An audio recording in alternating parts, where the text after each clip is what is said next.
Good evening, good afternoon, or good morning, depending on where you're watching. This is Mike Krupa, your host for Botin TV.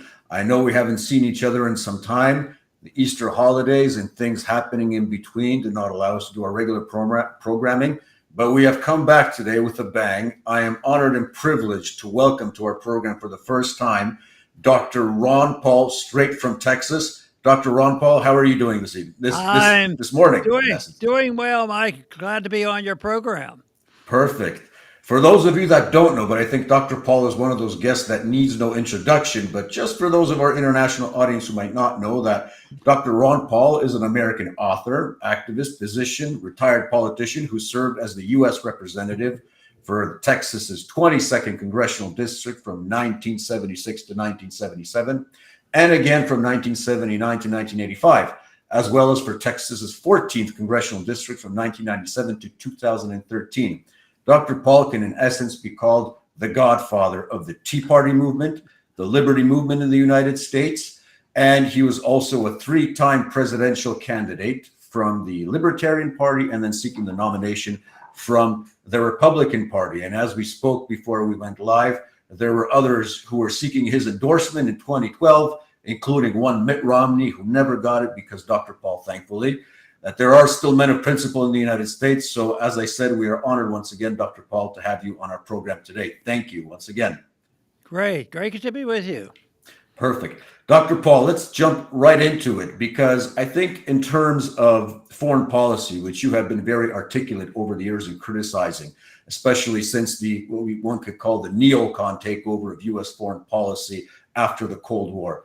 I think we're in a moment right now that is much more dangerous, for example, than secret escalations in Vietnam, the war in Iraq, the many wars in betweens that were initiated via color revolutions or for regime change. Because for the first time, the United States is standing up, as some to say, to a nuclear peer power. Now, you've seen so much of American history. Would you agree that this is the most dangerous time for U.S. foreign policy to be in the position it is in?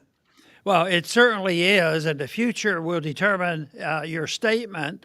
I am old enough to remember the Depression to a degree, World War II. I was drafted for the Vietnam War and also the Cuban Missile Crisis, where the Soviets had missiles in Cuba. So those were pretty significant events.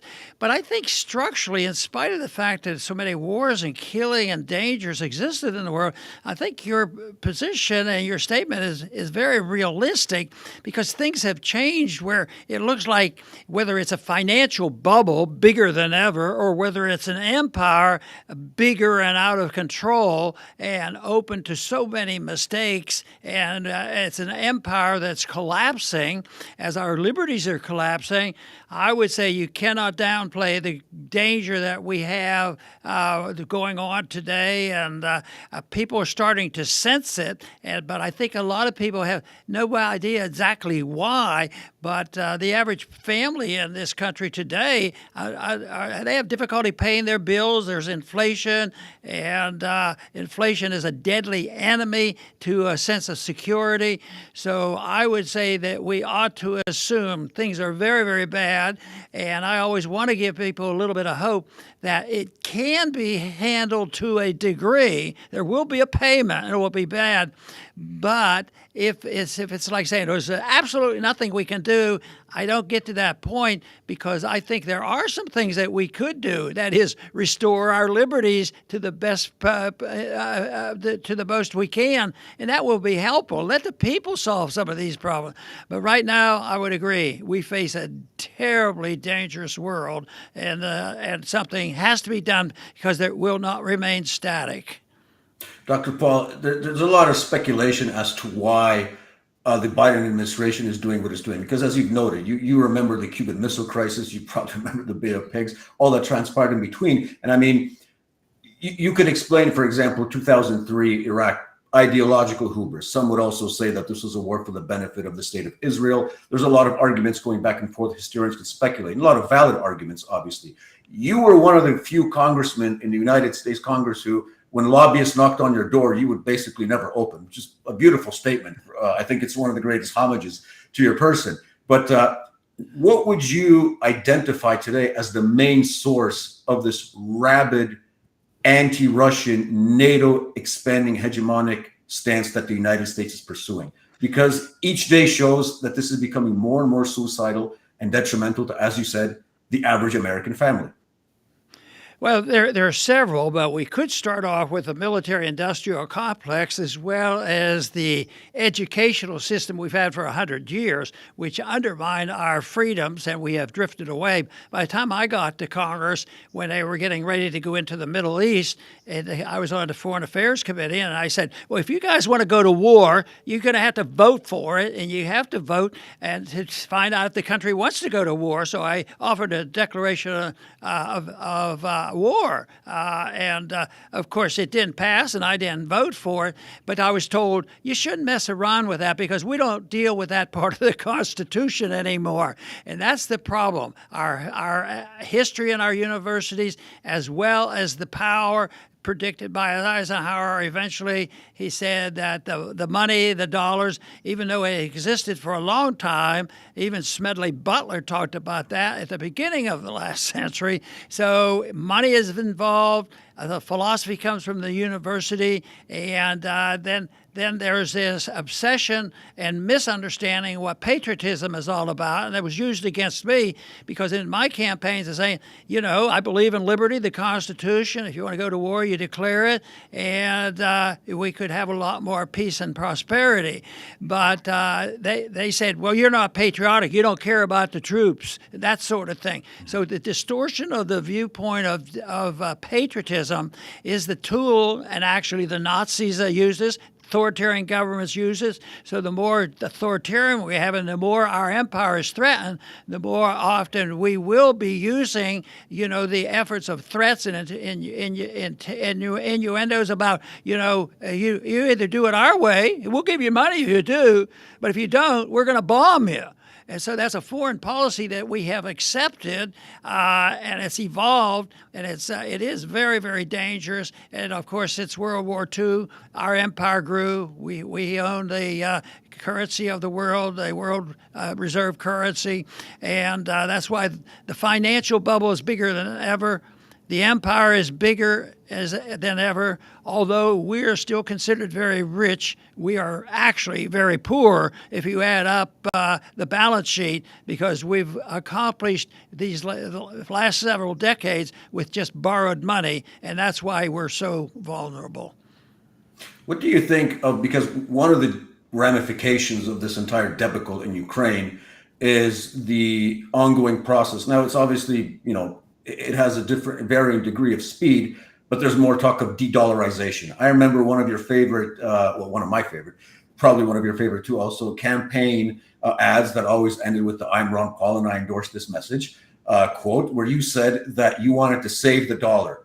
Do you think it's too late to save the dollar in the current predicament? Because the trends are moving clearly in the direction of de-dollarization, which will obviously infect the internal American market. Your thoughts? Well, as the dollar is, it's not going to be saved. Something would have to happen if they preserve the nominal name, to a dollar and what a dollar is. The British pound still exists, but they lost their empire too. So I think the dollar, there's a lot of people who want, including libertarians, to preserve it, but move toward understanding what it is, that limit the printing of it and the creation of credit and trying to define it. But nothing exists forever, especially if you don't have a definition. The Byzantine Empire lasted over 1,000 years with the Byzant, and they used a weight of gold as the money. And we don't have a unit of account. And if we don't have a unit of account and you want to attach it to a dollar, that's one thing. But right now, the people don't trust it. If we said tomorrow, we're going to name the unit of account at $2,000 an ounce, that's a dollar. That's not going to work. So it is the definition of money that makes all the difference and the restraint of it. But the dollar system as it is cannot continue. Henry Hazlitt said when we set up in 1944 the Bretton Woods and said, no, we don't need one of these real honest gold standards. We'll just have a gold standard where we promise to honor our commitment. And so it worked. Foreigners would take our dollars. We were rich and powerful, and it worked to a great deal until the French and a few others decided, hey, you're printing too many dollars, and we're going to cash them in. We want our gold. You said we'd always have our gold, but we had to declare bankruptcy then in 1971, and no people didn't realize that's what it was, but we were able to maintain a bit of an order because we were so rich and had so much power. So it's been an artificial balance with having the dollar exist. But the dollar name might persist, like the pound has persisted. But I would just as soon see the unit of account that you can define as, let's say, an ounce of gold.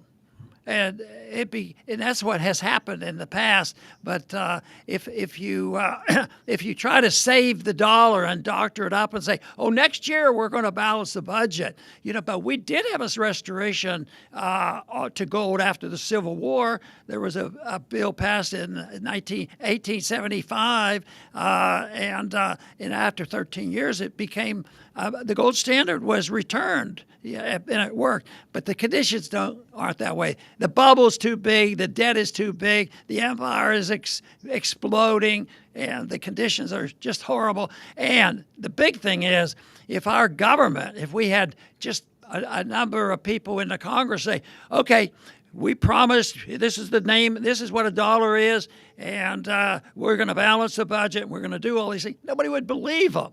So that's not going to happen. But I don't want to preserve the dollar the way it is. I want a unit of account. If you are forced to use the name dollar, you got to define it, and that's what nobody wants. You have to be upfront and honest and live within one's means.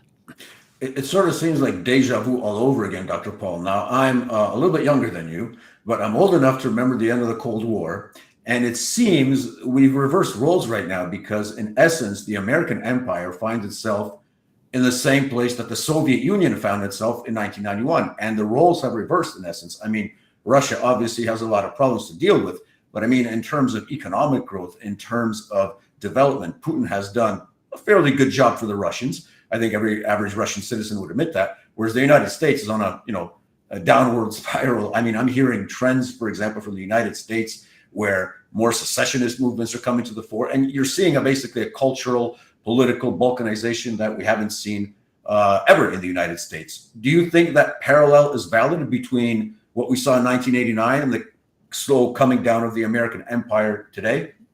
Yes, very much so. We don't know exactly how it will be because they're working on a replacement for the dollar. The BRICS are certainly involved, which involves Russia and China, India, and Brazil. And so they're working on that. So that is a good comparison to what happened when the Soviet system came down.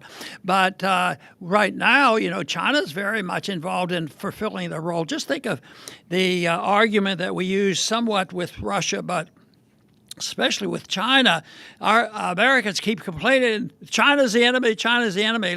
Last year it was only the Russians. Now it's the Russians and the Chinese. So we ruin our production by inflation and over-regulation, but the dollar has been still trusted. So we export our dollars. That's our chief export. So we send the dollars over and we buy cheap goods from China, and all of a sudden they have a lot of dollars. and they accommodate us. They buy up our debt. And but everybody still has to hate China and dislike Russia because they're sort of leaning and moving in the direction of capitalism. And at the same time, those countries, I think of what Russia was doing to try to, do more economic relationships with the Europeans. And yet, what does the United States do? They go in there and they bomb up the pipelines, things like that. So that we are in this transition. But what do the Chinese do? They invest their money, and what do? We build weapons, and we are the weapons manufacturer of the world. And they take our dollars and they take our weapons, but the people get poorer. It's like Larry Johnson pointed this out not too long ago, that the United States, you have the biggest military budget, but that translates to you don't have the best military in the world. You have the most expensive military in the world. Not the same thing. And I'm pretty sure you, as a former member of the armed forces, knows the difference. That's a good point. Dr. Paul, switching gears a little bit, because you were at the forefront, your son also in the Senate, of fighting the insanity of the lockdowns, the whole COVID-19 scare. In your opinion, from what we know today, and if we were to summarize what should be done in terms of bringing a sense of justice back and dealing with the people who perpetrated this hoax on the whole world, in essence, not just the American people. We had the same thing in Poland. What do you think would be the appropriate course of action towards people such as Fauci, towards corporations that made huge monies on selling poison, in essence? You're a person who hails from the world of medicine also, so you can speak competently on this. What would you advise, or what would you see as the most just course of action as to where we are today? Well, if you want to simplify it, and if we did it, and we had a movement set up like with the resumption of the gold standard over a 15-year period, what we could do, and I talk about this in my speeches, that a lot of the young people say, what should we do? What do we do now? How do we handle this? I say, it's big, it's very complicated, and there's going to be pain and suffering in making the corrections. But the one thing you have to do is understand the principles of liberty. And how do we do that? Well, we could start by all reading the Constitution, because that was a pretty good guide. But they also warned us, the founders warned us, that it won't work if you don't have a moral people. So you're asking for an answer that requires morality in the people. And I think we're subtly moving in that direction, because people are waking up, and a lot of young people are waking up to the fact that there are problems out there, and maybe government can't solve them all. And I think that we have to have a moral standard for the people, that we have to have, an understanding of what a higher law is all about and why government shouldn't be overstepping their bounds.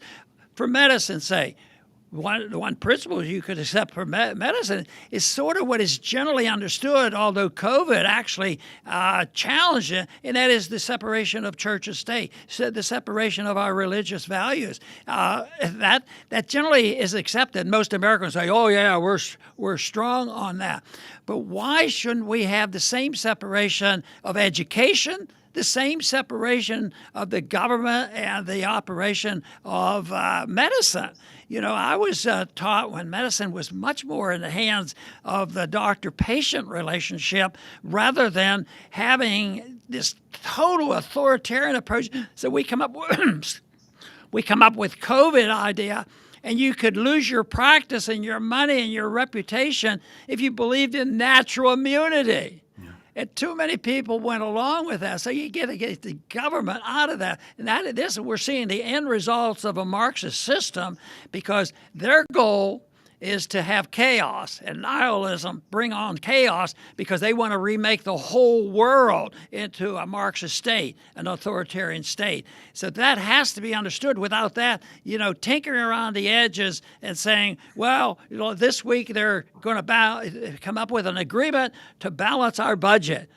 And yet the other day, a bank went bankrupt, and they said, "Oh, okay, you guys are in trouble. We can loan you $100 billion and bail you out."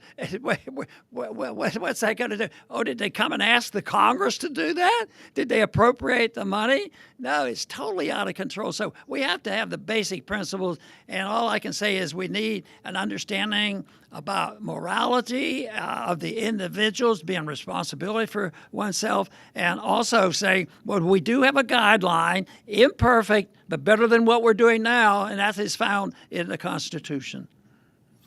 Indeed. Back to the basics, basically, or back to certain 10 points that are very unpopular right now in Western civilization that came from Mount Sinai. We're not allowed to talk about them. Well, we can talk about them here. I hope YouTube doesn't censor the word 10 Commandments, which is a pretty good guide in essence. But yes, I would agree. I think what COVID induced in a lot of people, and this also happened in predominantly or, countries that are considered conservative and still fairly religious, like my country, Poland, where the mass hysteria generated by the media government complex was such that you literally had situations where people would denounce you, for example, to the police or to the government that he's not wearing a mask. He's one of the people in our neighborhood that hasn't been, that hasn't taken the jab, or he's taken only 2 jabs or 3. So in terms of civilization, it was really a civilizational lockdown in a way for those few months, a sort of concentration camp, which, as you pointed out,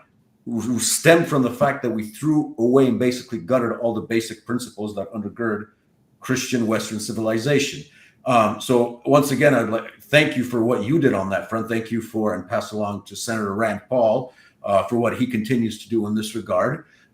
Going back to the China issue, because I've noticed there's this trend among certain Republicans whereby they say, okay, Ukraine is obviously a dumpster fire for money. We should be moving away from Ukraine. Leave that to Russia. It's a European territorial dispute, as Ron DeSantis properly pointed out before backtracking on his first statement.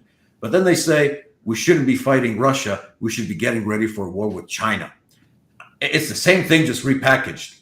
Your thoughts? Oh, well, there's the people in charge, the military-industrial complex, the nihilists. They need agitation. The cultural Marxists need chaos. So yes, they're very concerned about it. But that to me is a total disaster that they're looking for. And I don't know how anybody can accept that principle of just going along and following it. But I do think people are waking up, but there's been tremendous amount of pressure to go along with all those regulations. But it's in many ways unbelievable what they did. But believe it or not, I still remain pretty optimistic because I see the educational opportunities for learning what free market economics and all. I'm also a believer that the government is a reflection of a prevailing attitude of the people. So countries that accept communism and go along with fascism and all these things, the people, if they would have been alert or if they would resist, it won't happen. But sometimes it's pretty difficult to do that, but eventually, I think the Russian people finally, things were bankrupt, so the government reflected it by the Cold War ending, and that's marvelous. That's magic, and I think the change of ideas is the biggest thing that we have to deal with to get people. And China, it's almost like we always have to have an enemy. We go around the world looking for monsters to destroy because there's so many people that make money off it, and they don't have a principled belief in a higher law, and so therefore they never tell a lie. They always tell. They always tell a lie. They never tell the truth, and they always convince the people that because they own the propaganda machine. And that's why I had always hoped, and still am hopeful, that our internet, can be helpful in solving these problems. I love the fact that, you're not down the street. You're not in the same building. We're a couple miles apart, and so far we're still talking about freedom. So I think the technology, and I've always been a believer that the libertarian friends I had, and I'm far from understanding all the technology, but I always figured that the libertarians are going to figure that out, and we're going to use it. And yet, the squelching of the ideas and the cancellations and the lockdowns, the people owned it. The government combination of the big business and big government getting together and controlling our propaganda machine, our CIA and FBI. That's really where a lot of mischief is created out, because they convince the people what the prevailing attitude ought to be. But we have to just be alert to it, and everybody can participate one way or the other, one at a time or 100 at a time. When I started in the 1970s, I would go to the universities, and there'd be a small libertarian group. I could get 15 or 20 people to come out. And then I got to thinking, well, by the time I was, doing a national campaign, there were a lot of people enthusiastic about a message that nobody else was talking about at that particular time. So I have personal reason for believing strongly that ideas have consequences, and good ideas have good consequences. The famous quote by the great Richard Weaver, indeed, and hopefully, because we're noticing that these ideas are resonating. I don't think if you talk to the average American, they would say, yeah, a war with China is a swell idea. Why don't we just get killed for Taiwan, right? Not to mention the fact that the attitudes in Taiwan are changing in a more Chinese direction, while the United States officially at least still adopts the one China policy, but that looks a little bit different in practice. Dr. Paul, I want to just take you towards the end of our discussion a little bit down memory lane, because I remember in 2008, one of your foreign policy advisors, a common friend of ours, Dr. Michael Scheuer, you discussed the idea of blowback, of 9/11 happened not because they hated our freedoms, not because our women don't wear hijabs or I can enjoy a beer after work, but because they're over here because we're over there. So, the concept of blowback, which to many people at that time was heretical. Pat Buchanan talked about it in the 90s somewhat, but he was also considered an outsider. And then you came along with the message. And I think right now it's become apparent, and you've been one of the godfathers of this, that yes, there is blowback. And talking about blowback does not mean you're less patriotic. It means you actually understand what's happening in the world. You're not mindlessly spouting propaganda. So, do you feel that what you did in 2008 with that revolutionary campaign, in a way, inaugurated an era, which I think to some extent also led to, at least on a rhetorical level, to Trump's anti-interventionism espoused during the campaign and maybe somewhat during his presidency? What do you think? Yeah.